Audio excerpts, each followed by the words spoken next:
This video will contain spoilers to the Jujutsu Kaisen manga, so proceed at your own accord. One of the most popular topics in the Jujutsu Kaisen community and even in its story itself is who is stronger between Gojo Satoru and the undisputed king of curses, Sukuna. Now, of course, this goes back to when Yuji asked Gojo who would win between him and Sukuna if Sukuna regained his true power, and Gojo said that he would win. That was in fact after Gojo had easily suppressed One Finger Sukuna. Now, after seeing Gojo's infinite void and his power of the infinity together with his Rokugan, a lot of people assumed that he would definitely beat a full power Sukuna, which according to me is a rushed conclusion, and we're gonna see just who is in fact the strongest. So to start off, I'll take you back to the beginning of Jujutsu Kaisen where Gojo was explaining to Yuji the whole deal with the fingers of Sukuna. In that conversation, Gojo says something very important, which is that it's impossible to exercise even one finger of Sukuna. By exercise, I mean destroy. And even he demonstrated to Yuji by hitting Sukuna's finger and it remained intact, and he explains that this is because the curse, that is the finger, is just too powerful. This literally means that Gojo himself cannot destroy one finger of Sukuna, and he even says that the curse, as in Sukuna's other fingers, are getting stronger each and every day, and he doesn't stop there. He verbatim says that even with all the shamans in the world, there won't be enough seals to control that curse. This is one of the monumental statements in Jujutsu Kaisen, and you can even make an argument for Gojo being weaker than full power Sukuna just from the first 3 chapters of the series, but I don't want to make a rushed conclusion, so let's look at some of Gojo Satoru's strength. While most shonen mangakas tend to keep their strongest characters shrouded in mystery, Gege Akutami revealed Gojo's powers and abilities incredibly early in the series.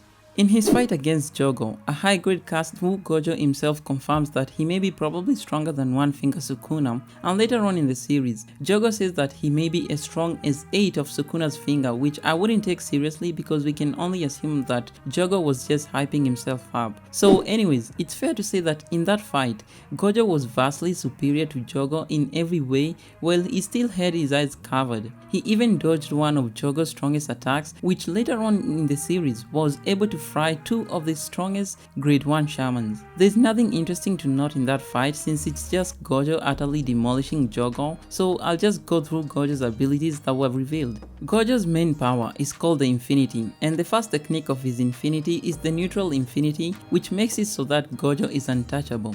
The way it works is that you get slower whenever you're about to touch Gojo, in that your attack doesn't necessarily stop, but it just gets slower to a point where it isn't even noticeable, which makes it seem like he has an invisible, impenetrable barrier around him. But the Neutral Infinity has one weakness. As long as Gojo is touching you, then you can hit him, so if you're fast enough to counter him with a blow of your own, as soon as he touches you or hits you himself, then you can overcome the Neutral Infinity. But then again, this is Gojo, the strongest Jujutsu sorcerer, so good luck with that. And the second technique of his Infinity is called Red, which unlike the Neutral Infinity, it repels things away from Gojo. And the third ability of Gojo's Infinity is called Blue, and unlike Red, it makes it so that Gojo attracts things, and when I say attract, I don't mean to where he is only, no. He can use Blue to create magnetic forces and have them suck things. And finally, the secret ability of the Infinity is called Purple, which is probably his strongest attack apart from his domain expansion. Purple is an attack that is born from him combining Red, Blue, and the Neutral Infinity to create an attack that I don't know what exactly it does, but I know what someone who's hit by it looks like. Quick shout out to Zenin Toji, by the way, let me know if you want a video on him. Anyways, by far, Gojo's strongest ability is his domain expansion, Infinite Void, which overloads the opponent with information until they shut out. I feel inclined to mention Gojo's Rokugan or the 6 eyes, which to a certain extent just makes Gojo able to see everything. Gojo fought Jogo, Hanami, and Choso all at once while being limited because of the humans around him, and he was still slapping them easily without using any of his abilities. This means that Gojo can solo a curse with a power equal to 3 special high-grade curses with medium to low difficulty in the right circumstances. That's just how strong Gojo is, and that's about it for Gojo Satoru, so we move on to Sukuna. So Sukuna doesn't really show anything interesting until much later on in the manga, during the Shibuya incident arc when Jogo feeds Yuji 10 more of Sukuna's fingers, which meant that Yuji had consumed 15 fingers of Sukuna.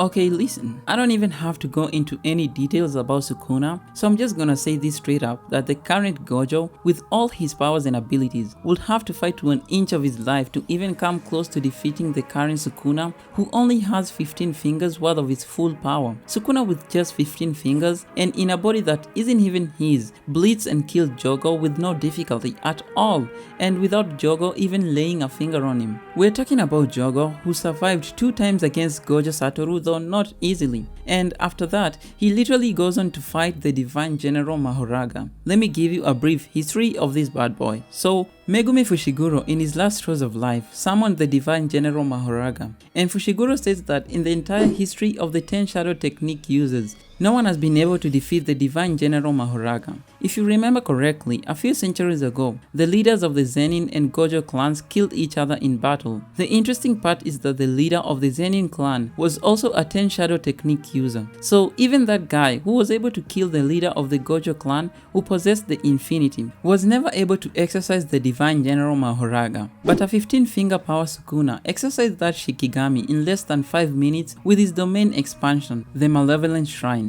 Talking about the Malevolent Shrine, Sukuna's domain expansion is different and vastly superior to other domain expansions because unlike the others, Malevolent Shrine doesn't isolate an area with barriers, it literally transforms where Sukuna is into his Malevolent Shrine, and he can even control how big the Malevolent Shrine is in real world area.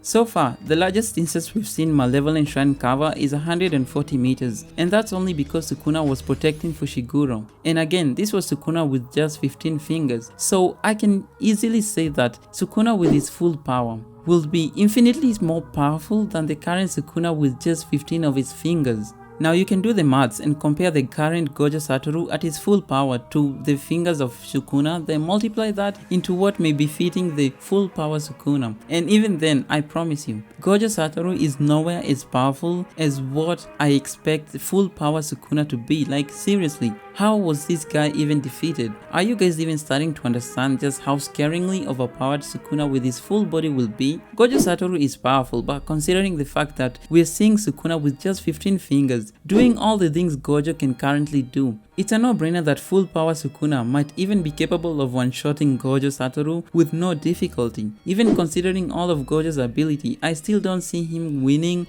or even comparing to full power Sukuna at all, and I hope you all see it. Gojo himself cannot even exercise one finger of Sukuna with all his power, so I can't even begin to imagine where some of you guys might start to say that he can actually even look at Sukuna, at full power Sukuna eye to eye. That's impossible, just considering the fact that we're seeing Sukuna with 15 of his fingers do these crazy things, and it's and as I said before, it's no mistake to assume that Sukuna with his full power and everything might even be infinitely stronger than the current 15 fingers Sukuna, because we don't know how exactly his power multiplies per finger. Because you may find that Sukuna with 20 of his fingers might be 10 or 20 times stronger than Sukuna with 15 fingers. That's just what I'm saying. So it's anyways, that was just my 2 cents on the topic. Let me know yours and subscribe for more Jujutsu Kaisen, and I'll see you in the next one.